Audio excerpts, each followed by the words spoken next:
As I was running around the country, I got introduced to a lot of, the powerful people, if you want to call it that.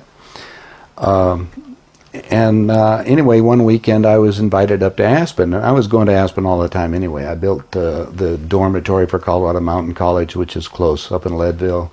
I built a house in Aspen. Estee Lauder actually built a house next to the house that I built up there.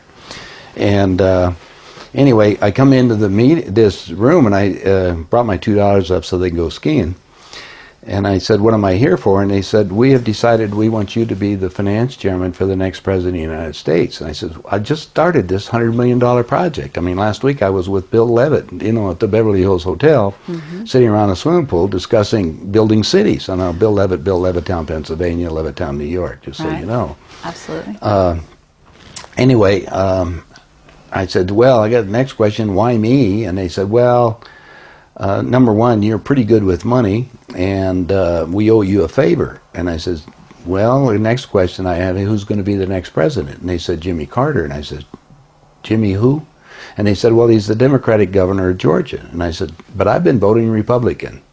This tall guy, Paul Volcker, walks over and he says, "Son, don't worry about it. We control them both." So was this your introduction to the Illuminati, or did you have a clue before that? I was running around with the guys, but I didn't have each one of them, they compartmentalize all the information that you get. Okay. You can go, when you're with the people that are making the plays, they have certain ego things that they want to satisfy. I mean, Kissinger said the absolute aphrodisiac is power. So we put anybody they want to in power, and then just feed them whatever they wanted to. I mean, I joked about it. I could wear my jeans and go down and borrow $1 million and on my signature. No questions asked. Anyway, this meeting changed all this stuff because, like you said, I said, "Well, the next question I have is, what does a finance chairman do?"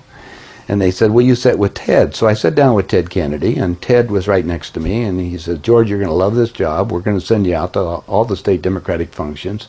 You're really good with money, and you raise money for the National Democratic Party." And he said, "Then you're going to meet some real foxy ladies." Well, they all think that way, frankly. I mean, it isn't just Ted, but they all do. So just coincidentally, my daughter walks in. Now, my daughter is a very attractive young lady. And Ted goes, "Wow, I have to go to bed with that." And I said, "No, Ted, that's my daughter, and she's 14. His response back to me, "I don't care."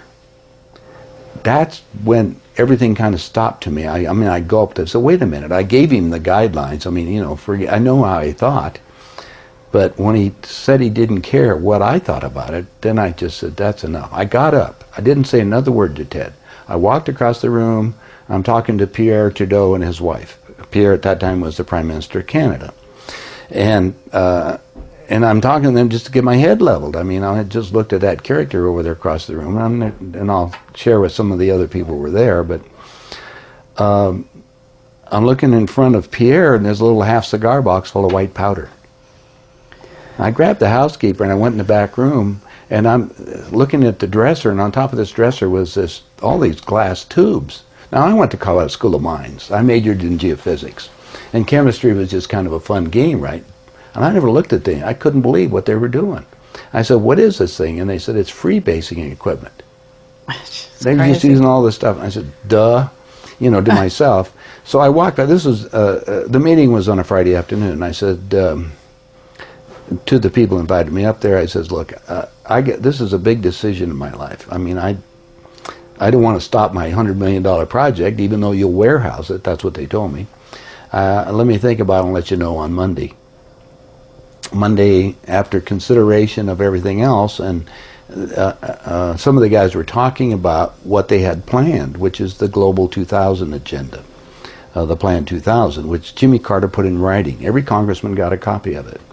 As Kissinger says, the number one problem we have on planet Earth right now, there's too many people.